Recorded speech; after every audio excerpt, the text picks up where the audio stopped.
एक ब्लाइंड बच्ची के साथ छेड़खानी घटना हुआ था। उस मामले में भी पुलिस ने कुछ नहीं किया। उस अपराधी को 3 दिन के बाद उसने छोड़ दिया। के बाद आप देखिए कि जब ये घटना हुई IIT BHU की, और हम लोग जो है 3 दिन तक मतलब लंका गेट पे धरने पे बैठे थे। उसके बाद हमारे साथ वाकया ये होता है कि ABVP के जो लोग हैं वो हमारे मतलब प्रोटेस्ट को डिस्टर्ब करते हैं, हमारे ऊपर हमला करते हैं, हमें मारते हैं, और पुलिस जो है वो उनको प्रोटेक्ट कर रही है। जेंडर डिस्क्रिमिनेशन है, मेस में जो हो रहा है, क्लासेस में जो हो रहा है, या टीचर्स के सामने जो हो रहा है, तो उसको किया जाए। लेकिन उनकी तरफ से ना कोई बातचीत का प्रस्ताव आया, ना उनकी तरफ से कोई एक्शन का प्रस्ताव आया। के अलावा जो स्टूडेंट ऑर्गेनाइजेशन से लोग हैं या एक कॉमन स्टूडेंट है जो प्रोटेस्ट कर रहा है सरकार के खिलाफ, किसी चीज़ में पार्टिसिपेट कर रहा है, वो नहीं कर सकता, क्योंकि उसकी यूनिवर्सिटी का कोई प्रोफेसर है उसके डिपार्टमेंट का, वो आके उस बच्चे को डरा धमका रहा है। यहाँ पे बच्चे आ रहे हैं, लेकिन जैसे कि उनके लिए जो सुविधाएं वगैरह हैं, पहले यहाँ पे आप क्वालिफिकेशन के बतौर आप आ रहे हैं, तो फिर हम लोगों को जो भी पिछड़े वर्ग से आ रहे हैं तो उनको उतनी मूलभूत सुविधाएं मिलनी चाहिए। अगर कोई प्रोटेस्ट कर रहा है या कोई भी मुद्दे पे बात रख रहा है तो उनको बात करने का मौका बिल्कुल मिलना चाहिए। विश्वगुरु की ओर अग्रसर है हमारा देश। 2047 तक हमारा देश विकसित भारत बन जाएगा। इसके लिए आप लोग सहयोग करिए, और आप लोग मतलब कि इनडायरेक्टली रूप से आपको बताया जाएगा कि प्रधानमंत्री जी बहुत अच्छा कर रहे हैं, विकसित भारत कर रहे हैं।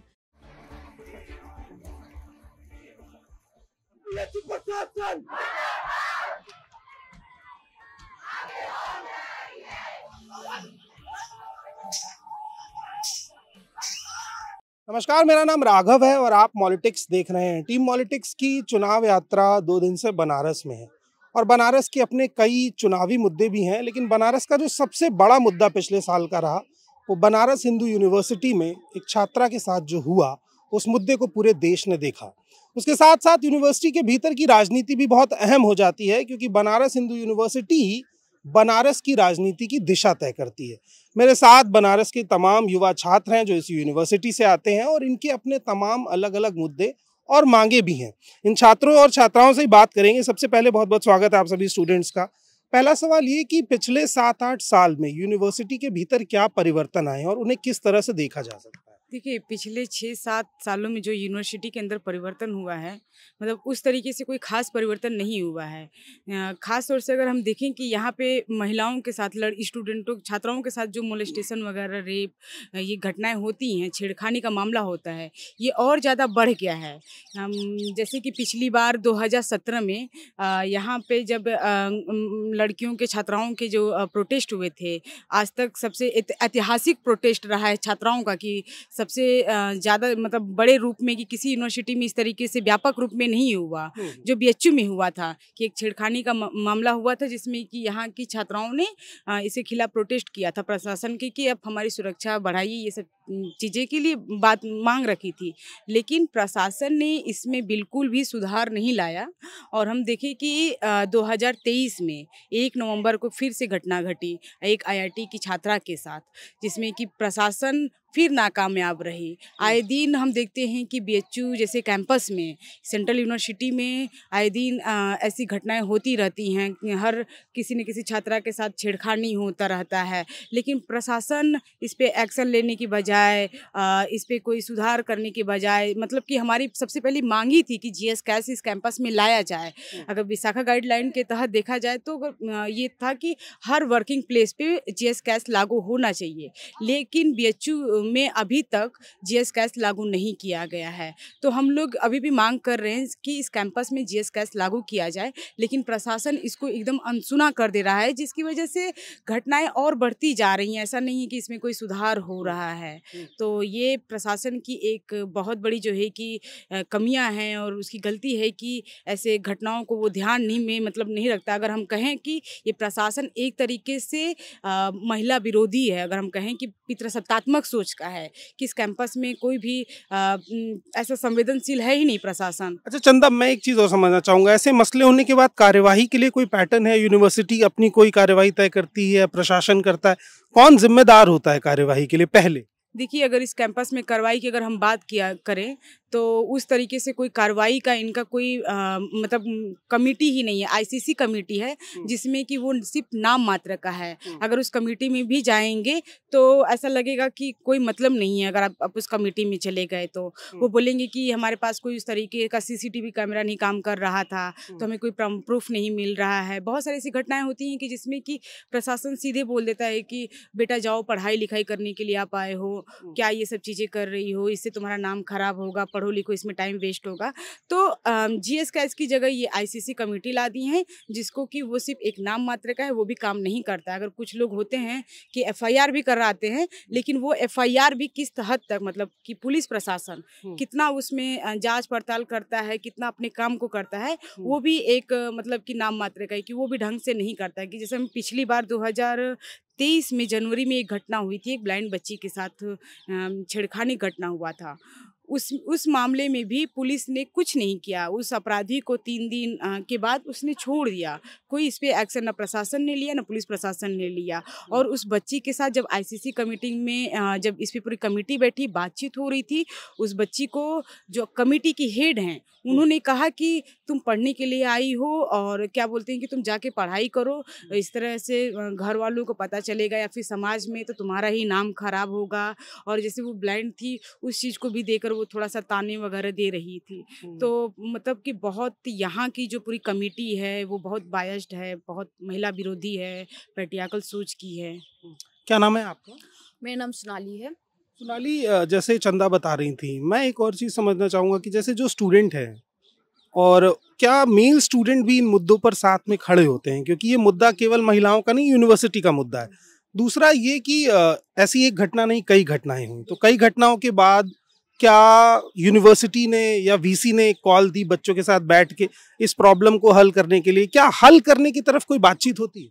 नहीं नहीं, बिल्कुल नहीं। वीसी की तरफ से भी कोई बातचीत नहीं होती है, प्रशासन की तरफ से भी हमें ना कोई कॉन्फिडेंस में लिया जाता है। हमारी तरफ हमारी जो पूरी मांगे थी, हमने कहा कि जीएस कैस लागू करे। जो आप देखेंगे कि कैंपस में अंदर आप चाहते, अभी थोड़ी देर में अंधेरा होगा और आप देखेंगे कैंपस में लाइट्स नहीं है। जैसे आप अंदर जाएंगे लाइट्स ही नहीं होंगे।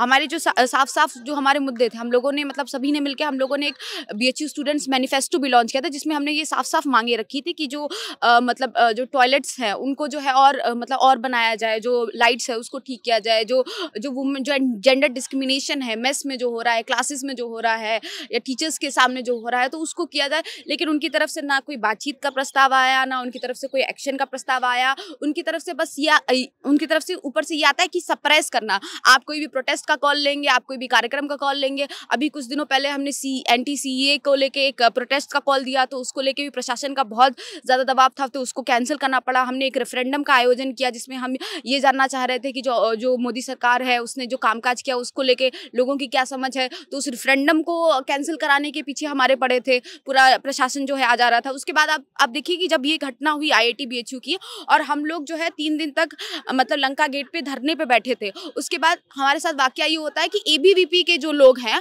वो हमारे मतलब प्रोटेस्ट को डिस्टर्ब करते हैं, हमारे ऊपर हमला करते हैं, हमें मारते हैं, और पुलिस जो है वो उनको प्रोटेक्ट कर रही है। ठीक है, एबीवीपी के साथ खड़ी है, और अगर हम लोग कुछ कर रहे हैं तो हम लोगों को पीछे धकेला जा रहा है। तो पूरा प्रशासन तो जो है एक सत्ताधारी पार्टी के साथ खड़ा हुआ है, उनके मुद्दों के साथ खड़ा हुआ है। तो वो कैसे मतलब, और जो आप सत्ताधारी पार्टी का तो देख ही रहे हैं, वो एक महिला विरोधी, पितृसत्तात्मक और जो है मतलब एकदम कास्टिस्ट सोच की सरकार है। तो वो जो ये सारे पैटर्न्स और जो सारे कानून होते हैं वो यहाँ पे लागू करते हैं, और उनका तो पैटर्न हम देख ही रहे हैं, पूरे देश में देख रहे हैं।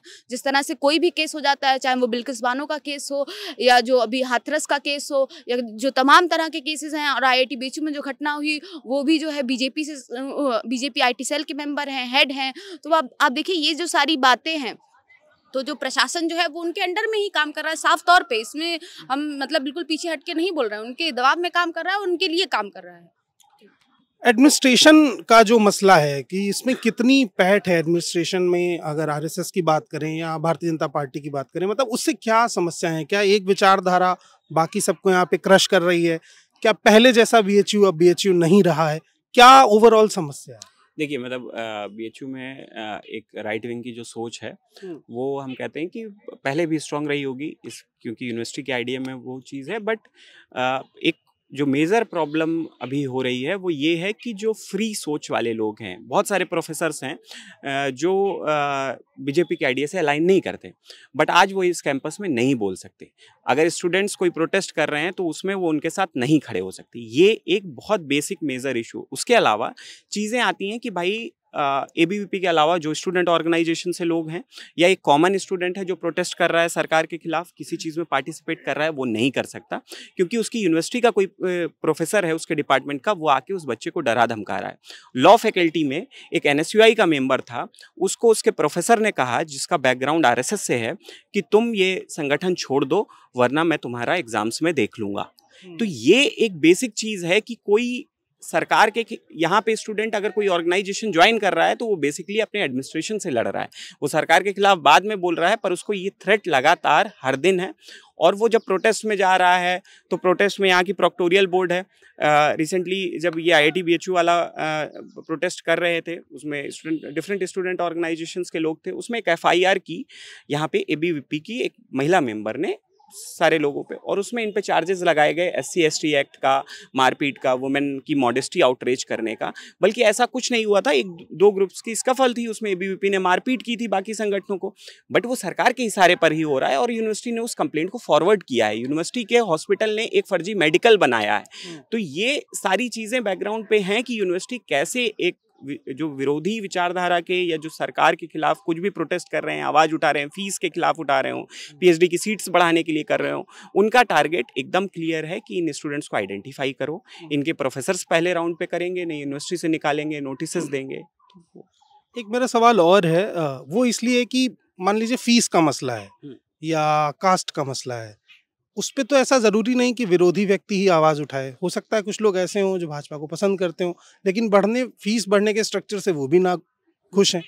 तो वैसे लोग जब इस तरह के प्रोटेस्ट या आवाज़ों को रखते हैं तो उनको भी ट्रीट करने का सेम तरीका रहता है। नहीं, वो एक तो वो करते नहीं है ऐसी चीज़ों पे प्रोटेस्ट। हमने आज तक नहीं देखा कि एबीवीपी फीस वृद्धि के खिलाफ कुछ घेराव कर रही हो। वो बहुत मैक्सिमम करते हैं कि वो जाके रजिस्ट्रार को एक लेटर देते हैं। फ़र्क हमारे प्रोटेस्ट और उनके प्रोटेस्ट में ये है कि हम स्टूडेंट्स के बीच जाते हैं। प्रशासन को प्रॉब्लम इस बात से है कि आप स्टूडेंट्स के बीच जा रहे हैं, आप मास आउटरीच कैंपेन चला रहे हैं। तो जब हम ऐसा कुछ करते हैं तो हमें रोकते हैं। तब वो एक फर्जी प्रेस रिलीज निकालते हैं और बोलते हैं कि देखो फीस वृद्धि कैसे लेजिटिमेट है। हमारी यूनिवर्सिटी की कैंटीन्स हैं, उन कैंटीन्स से जो है सारे लोग रिटायर कर रहे हैं। ये सारे रिक्रूटमेंट्स 1984-85 में हुए। तो अब जब वो रिटायर कर रहे हैं तो यूनिवर्सिटी ये बोल रही है, यूजीसी ने बोला है कि इन पोस्ट को फिल नहीं करना और कैंटीन चलाना अब यूनिवर्सिटी की जिम्मेदारी नहीं है। तो ये भी एक लेवल ऑफ आइडिया है आरएसएस का, जिसमें यूनिवर्सिटी को प्राइवेटाइज कर देना है, कोर्सेज नए शुरू करना है, फीस बढ़ा देना है। तो मतलब एबीवीपी का यूनिवर्सिटी के अंदर मतलब खासकर प्रशासन विरोधी कोई प्रोटेस्ट नहीं होता। क्या नाम है आपका? राजीव नयन। राजीव, फीस वृद्धि का जो मसला है, पिछले कुछ सालों में कितनी फीस बढ़ी है और उससे किस तरीके की समस्याएं हैं? क्या यूनिवर्सिटी एक आम आदमी की पॉकेट से बाहर जा रही है? आप अगर देखेंगे तो 2014 के बाद से निरंतर कई सारे कोर्सेज में जो है फी हाइक 100 से 400 से 500% में हुई है। आपको यह जानना होगा कि बीएचयू में झारखंड, छत्तीसगढ़, मध्य प्रदेश के गरीब आदिवासी इलाकों से पढ़ने वाले छात्र आते हैं, जो पहले जिनके घर से 2000-3000 रुपए आते थे तो वो सर्वाइव कर आते थे। लेकिन आज हम क्या देखते हैं, लगातार हॉस्टल के चार्जेस बढ़ रहे हैं, कैंटीन के चार्जेस बढ़ रहे हैं, मेस के चार्जेस बढ़ रहे हैं। यानी शिक्षा जो है आम आदमी के स्तर से, घर के मतलब स्तर से बाहर होती जा रही है। तो इनका यह टारगेट है कि आपको पढ़ाएंगे भी नहीं, आपको पढ़ने भी नहीं देंगे, ताकि आप इससे सवाल नहीं कर सके। इन्हें डर है, सवाल से ही डरते हैं। और एक और जो बीएचयू में वाकया देखने को आया है, सेल्फ फाइनेंस कोर्स जो है बहुत सारे लॉन्च किए जा रहे हैं, जिसकी पूरी तरह से जो फी हो रही है प्राइवेट यूनिवर्सिटीज की जैसी होती है, पर सेमेस्टर 30,000 60,000। और बाकी कोर्सेज में भी जो है फी लगातार बढ़ रही है, बीए से लेकर बीएससी तक, और बीएससी एग्रीकल्चर से लेकर के आपका जो है कॉमर्स और बीकॉम, जितने भी मतलब कोर्सेज है सबकी फी बढ़ गई है। फीस वृद्धि एक बड़ा मसला है। एक और आखिरी सवाल मैं आपसे लूँगा कि ऐसा तो नहीं संभव है कि सरकार के हर काम में कोई कमी हो। यूनिवर्सिटी ने 6-7 साल में कुछ ऐसा भी किया है जो स्टूडेंट्स के लिए अच्छा रहा हो। कोई एक सकारात्मक काम इस सरकार का दिखता है क्या, पॉजिटिव? देखिए, पॉजिटिव तो है ही, लेकिन यहाँ पे नेगेटिव चीज़ें ज़्यादा है। जैसे अभी सत्ताधारी पार्टियों का यहाँ पे बहुत ज़्यादा दबदबा बढ़ चुका है और स्टूडेंट के ऊपर दबाव बढ़ता जा रहा है। या लड़कियां ज़्यादा सेफ फील नहीं करती है। तो ये सब चीज़ें नेगेटिवली ज़्यादा इफ़ेक्ट करती है बच्चों पे। और पॉजिटिव तो है ही, एक तो ये इतनी बड़ी यूनिवर्सिटी है और डाइवर्स है हर तरह से, और यहाँ पे सारे प्रोफेसर अच्छे से पढ़ाते हैं, तो ये सारी पॉजिटिविटी तो है ही। लेकिन जो नेगेटिविटी है तो वो पूरा फैल रहा है, हर जगह फैल रहा है। यहाँ से मैसेज जा रहा है कि ये यूनिवर्सिटी में इतना ज़्यादा गलत हो रहा है सारे चीज़ों के लिए। चंदा, एक और सवाल लूंगा। जैसे भारतीय जनता पार्टी या सरकार के लोग ये बात कहते हैं कि स्टूडेंट पढ़ने के लिए आए हैं, तो प्रोटेस्ट क्यों कर रहे हैं, संगठन क्यों बना रहे हैं। जैसे जेएनयू में प्रोटेस्ट बैन हुआ, बीएचयू में अभी बैन नहीं हुआ है। लेकिन अगर ये चीज़ समझानी हो कि प्रोटेस्ट या संगठन बनाना क्यों ज़रूरी है लोकतंत्र में, तो सरकार को कैसे बताया जाए क्यों वो प्रोटेस्ट को बैन करना, ऑर्गेनाइजेशंस को बैन करना, ये सबसे नुकसान क्या है? देखिए, सबसे पहले मैं जैसे सरकार जब कहती है कि छात्रों का काम है सिर्फ पढ़ाई करना, उनको प्रोटेस्ट वगैरह से कोई लेना देना नहीं है। जैसे जेएनयू में भी हुआ है कि प्रोटेस्ट करने पे बैन कर दिया गया है, और हम देख रहे हैं कि देश के तमाम यूनिवर्सिटियों में, मतलब ज़्यादातर जितनी यूनिवर्सिटियां हैं वहाँ पे जो छात्र संघ का चुनाव होता था उसको बंद कर दिया गया। इसलिए बंद कर दिया गया क्योंकि प्रशासन डरती थी कि अगर हम कुछ भी काम कर रहे हैं जो छात्र विरोधी है, अगर अगर हम छात्र विरोधी काम कर रहे हैं, अगर वहाँ पे यूनियन रहेगा तो छात्र हमारे खिलाफ जो है कि आवाज़ उठाएंगे। इसकी वजह से उन्होंने पूरे जो है कि ज़्यादातर अब जितने भी कैंपसेस हैं देश में, उन वहाँ से स्टूडेंट यूनियन बंद कर दिया गया है। तो बीएचयू में भी स्टूडेंट यूनियन है वो भी खत्म कर दिया गया है। भगत सिंह का एक आर्टिकल है कि छात्रों को राजनीति में क्यों आना जरूरी है। मैं बताना चाहूँगी कि भगत सिंह उसमें कोट करते हैं कि हम छात्रों क्यों जरूरी है, क्योंकि हम छात्र भी देश के भविष्य हैं, आने वाले भविष्य हैं, और हर चीज़ एक राजनीतिक मुद्दों से जुड़ा होता है। अगर हम पढ़ाई कर रहे हैं यहाँ पे, या फिर हम लाइब्रेरी जा रहे हैं, कोई प्रोफेसर पढ़ा रहा है, चल रहे हैं रास्ते में, तो अगर हम अपने खिलाफ, अगर हमारे साथ किसी भी तरीके का दुर्व्यवहार हो रहा है, किसी भी तरीके का भेदभाव किया जा रहा है, अगर हम आवाज़ नहीं आज उठाएंगे तो फिर हमारे साथ ये भेदभाव लगातार होता रहेगा, जिसकी वजह से प्रशासन चाहता है कि हम किसी भी तरीके का प्रोटेस्ट वगैरह ना करें। तो ये बिल्कुल भी उनका गलत एक सोच है, नज़रिया है कि छात्रों को इस तरीके से प्रोटेस्ट नहीं करना चाहिए। उनको पढ़ाई से, हम बिल्कुल पढ़ते लिखते हैं, चीज़ों को समझते हैं, जानते हैं, तभी हमें पता चलता है कि क्या गलत है क्या सही है, तभी उसके खिलाफ आवाज़ उठाते हैं। अगर चीज़ों को जानेंगे समझेंगे ही नहीं, कोई चीज़ उस तरीके से पढ़ेंगे नहीं, तो हमें कैसे पता चलेगा कि क्या सही है क्या हमारे लिए गलत है। अगर हम नहीं जानेंगे फिर उसके खिलाफ नहीं बोलेंगे। यानी कि ये सरकार चाहती है कि हम गूंगे बहरे रहें उस तरीके से, या फिर जो है कि अनपढ़ रहे ना, मतलब अगर पढ़ेंगे लिखेंगे, वो इस तरीके से आती है कि जो पिछड़े वर्ग के बच्चे हैं, खास तौर से गरीब, किसान, मजदूर, महिलाएं, या फिर आदिवासी जो अल्पसंख्यक लोग हैं, उनके जो बच्चे, उस तबके के जो बच्चे हैं वो यहाँ पे पढ़ने ही ना आए। अगर वो पढ़ने के लिए आ रहे हैं तो अगर वो आवाज़ उठा रहे हैं तो वो आवाज़ ही दबाने की कोशिश कर रहे हैं। वो सोच रहे हैं कि ये हमसे अब कैसे सवाल कर सकते हैं, ये तो हमसे सवाल करने के लायक नहीं है। तो वो इसीलिए कहते हैं कि हमें सिर्फ पढ़ाई फोकस करना चाहिए। हमें पता है कि हमें कितना पढ़ना है, और हम पढ़ते भी अच्छे से, ऐसा नहीं है कि हम लोग अच्छे स्टूडेंट नहीं हैं। तमाम यहाँ पे जो भी स्टूडेंट है वो सब के सब ज़्यादातर जो है कि अच्छे स्टूडेंट हैं, अच्छे नंबर्स लाते हैं। अगर किसी यूनिवर्सिटी में, सेंट्रल यूनिवर्सिटी में पढ़ें तो इसका मतलब ये नहीं है कि वो पढ़ने वाले स्टूडेंट नहीं हैं, सभी के सभी यहाँ पे अच्छे पढ़ने वाले लोग हैं। तो ये सरकार जो है कि एकदम हम लोगों को हम गुमराह करना चाहती है। दरअसल वो सवालों से डरती है, इसलिए इस तरीके की चीज़ें बोल रही है। क्या नाम है आपका? जी, मेरा नाम प्रिया है। प्रिया, एक और मेजर सवाल लूंगा और उसके बाद फिर इस सवाल को हम ख़त्म करेंगे। सवाल ये कि यूनिवर्सिटी के अंदर SC ST माइनॉरिटी OBC का प्रतिनिधित्व कितना है, प्रोफेसर्स में, असिस्टेंट प्रोफेसर्स में, एडमिनिस्ट्रेशन में। जो एक बड़ा आरोप लग रहा है पिछले कई समय से कि सेंट्रल यूनिवर्सिटीज़ के भीतर ये जो 80% आबादी है, जिसको बहुजन कहते हैं, पिछड़ा कहते हैं, दलित, अल्पसंख्यक, उसका परसेंट धीरे धीरे गिर रहा है। उसमें कितनी सच्चाई है? बनारस हिंदू यूनिवर्सिटी का अगर वो रेशियो देखें तो वो कैसा दिखता है?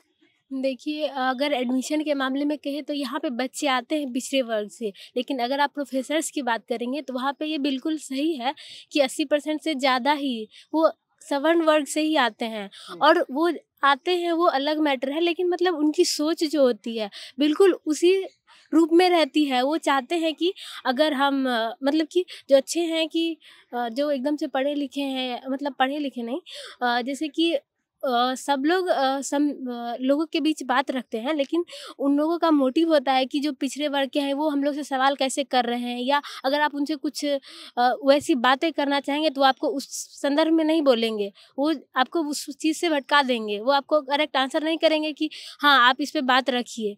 यहाँ पे बच्चे आ रहे हैं, लेकिन जैसे कि उनके लिए जो सुविधाएं वगैरह हैं, पहले यहाँ पे आप क्वालिफिकेशन के बतौर आप आ रहे हैं, तो फिर हम लोगों को जो भी पिछड़े वर्ग से आ रहे हैं तो उनको उतनी मूलभूत सुविधाएं मिलनी चाहिए। अगर कोई प्रोटेस्ट कर रहा है या कोई भी मुद्दे पे बात रख रहा है तो उनको बात करने का मौका बिल्कुल मिलना चाहिए, क्योंकि ये हमारा ही कैंपस है, तो इसके लिए हम ही बात रखेंगे। वो हमारे प्रोफेसर्स नहीं आएंगे मेरे लिए बोलने के लिए, और हम जब पढ़ेंगे तो ही हम अपना भविष्य देख सकते हैं। अगर हमारा सोच नहीं बदलेगा तो फिर हम कैसे देश को बदलेंगे। आज के ही लोग जाके और बड़े बड़े पदों पे वो बैठेंगे, प्रोफेसर बनेंगे, IAS बनेंगे। तो जब हम लोग आ रहे हैं जिस भी वर्ग से आ रहे हैं, तो मेरा जो मानना है कि यहाँ पे जब हम आ रहे हैं, जब हम सीख रहे हैं, तो हम उसको इम्प्लीमेंट करने के लिए, अपने हक के लिए बिल्कुल लड़ें। और लेकिन ये सरकार है या एडमिनिस्ट्रेशन जो है वो हमेशा ही वो इसके खिलाफ रहता है, वो हमें सपोर्ट नहीं करता है, बिल्कुल ही नहीं करता है। अगर हम लोग कोई भी ज़रूरी मुद्दे पे सवाल उठाते हैं तो वो हमें बोलते हैं कि नहीं आप इससे दूर रहिए,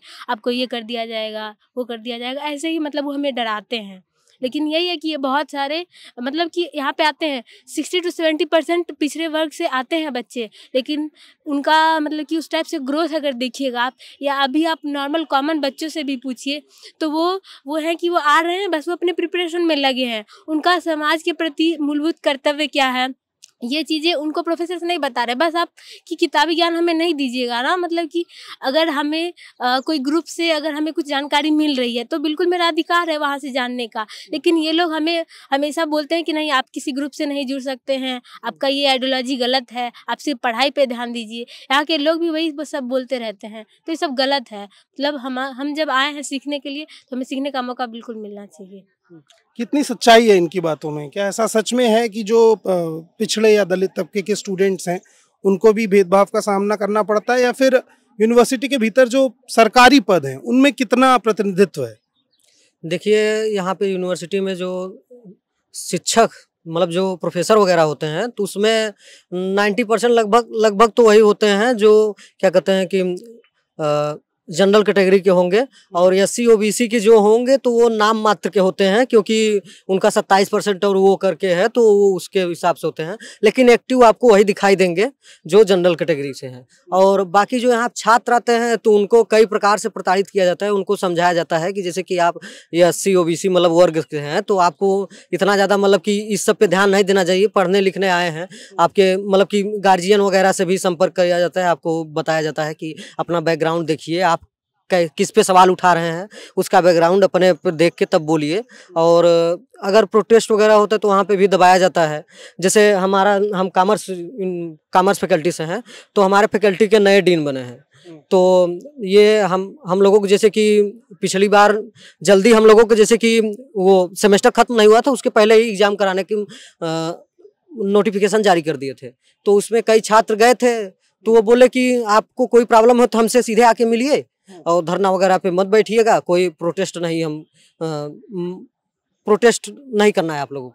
तो उसके बाद कई लोग गए तो वहाँ पे बोले कि जो मांगे रखे उन्होंने, तो वो बोला कि ये मांग नहीं पूरी होंगी, 3 महीने का क्लास चलनी चाहिए, 3 महीने क्लास हो चुका है, अब आप लोगों को एग्जाम देना पड़ेगा, कोई इसमें कंसेशन नहीं होगा और प्रोटेस्ट वगैरह नहीं चाहिए। अगर आप करेंगे ऐसा तो आपको उठा के निकाल दिया जाएगा, यहाँ से रिस्ट्रिकेट कर दिया जाएगा, आप निकाल दिया जाएगा यूनिवर्सिटी से।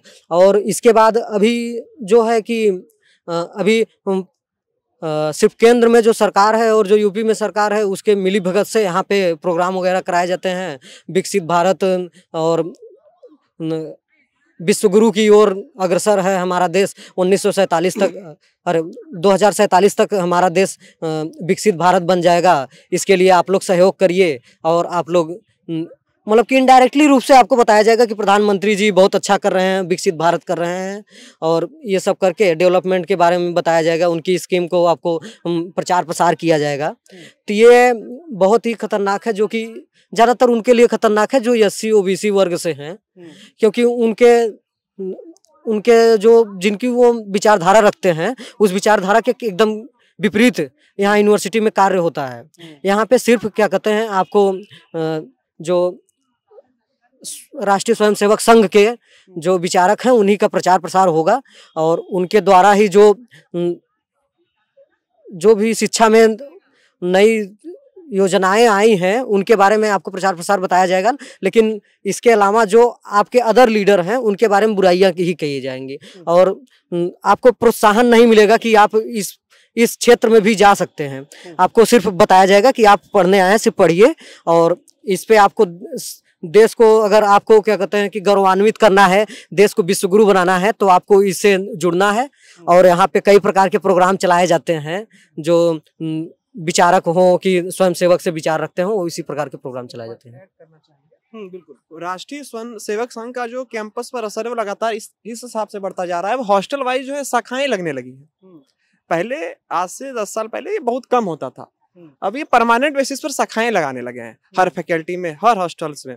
और इनका एक कार्यक्रम होता है, वो संपूर्णानंद में पहले होता है आरएसएस कार्यक्रम, विद्यापीठ में आता है, फिर वही कार्यक्रम वो बीएचयू में करते हैं और इन कार्यक्रमों में अपनी योजनाओं का बढ़ा चढ़ा कर प्रसार करते हैं। वो ऐसी सूचनाएं, भ्रामक सूचनाएं फैलाते हैं लोगों में ताकि एक जो वर्ग मध्यम वर्ग का और निम्न मध्यम वर्ग का बीएचयू में पढ़ता है उनको वो इन्फ्लुएंस कर सके। वो बता रहे मतलब इनडायरेक्टली समझाते भी हैं कि हम जो आपके लिए 2014 के बाद से कर रहे हैं वो अब तक का श्रेष्ठ था। 2014 तक जो भी हुआ था वो केवल आपसे लूट रहे थे लोग और हम आपको दे रहे हैं। हम आपको इन द फॉर्म ऑफ कुछ योजनाओं के माध्यम से हम आपको दे रहे हैं जो बिल्कुल कोरा मतलब सफेद झूठ होता है। तो ये थे बनारस हिंदू यूनिवर्सिटी के छात्र जिन्होंने 3-4 बातों पर जोर दिया। पहली बात तो ये कि यहाँ महिलाओं के साथ जो अपराध हो रहे हैं उनकी संख्या बढ़ी है और उनको लेकर के जो गंभीरता होनी चाहिए एडमिनिस्ट्रेशन के अंदर या यूनिवर्सिटी के प्रोफेसर्स के अंदर, डीन के अंदर, यहाँ की सरकार के अंदर, वो नहीं दिखती है। उसके साथ साथ छात्र राजनीति भी खत्म हुई है, लेकिन विद्यालय और विश्वविद्यालय के अंदर राजनीति की पैठ बढ़ी है, वो चाहे संघ के लोगों की हो या भारतीय जनता पार्टी के लोगों की हो। और तीसरा सबसे बड़ा मुद्दा जो इस वक्त पूरे देश में चल रहा है कि यूनिवर्सिटी जो खासकर सेंट्रल यूनिवर्सिटी है उनके भीतर एक खास तबके के लोगों की नियुक्ति जिस तरह से की जा रही है उसको लेकर के, चाहे वो दिल्ली यूनिवर्सिटी हो, चाहे बनारस हिंदू यूनिवर्सिटी हो, इलाहाबाद यूनिवर्सिटी हो, जेएनयू हो, इन सब जगह मांग उठ रही है। आपने दिल्ली में देखा प्रोफेसर लक्ष्मण यादव जिस तरीके से उनको निकाला गया, उसके बाद डॉक्टर ऋतु को निकाला गया और अब इन तमाम पदों पर जिन लोगों को रखा जा रहा है वो भी एक सवाल है, क्योंकि एक 80% आबादी का हक अगर 20% लोगों को दे दिया जाएगा तो वो न्याय नहीं होगा। बनारस हिंदू यूनिवर्सिटी के छात्रों की बात सुनी आपने और इनके विचारों को सुना। इन तमाम बातों से आपको क्या लगता है, आपको कैसी लगी ये डिबेट, ये कमेंट बॉक्स में ज़रूर बताइएगा। इसके साथ साथ आप पॉलिटिक्स को सब्सक्राइब कर दीजिएगा ताकि बाकी सारी अपडेट्स इस चुनाव यात्रा की आपको मिलती रहें। बहुत बहुत शुक्रिया, बहुत बहुत धन्यवाद।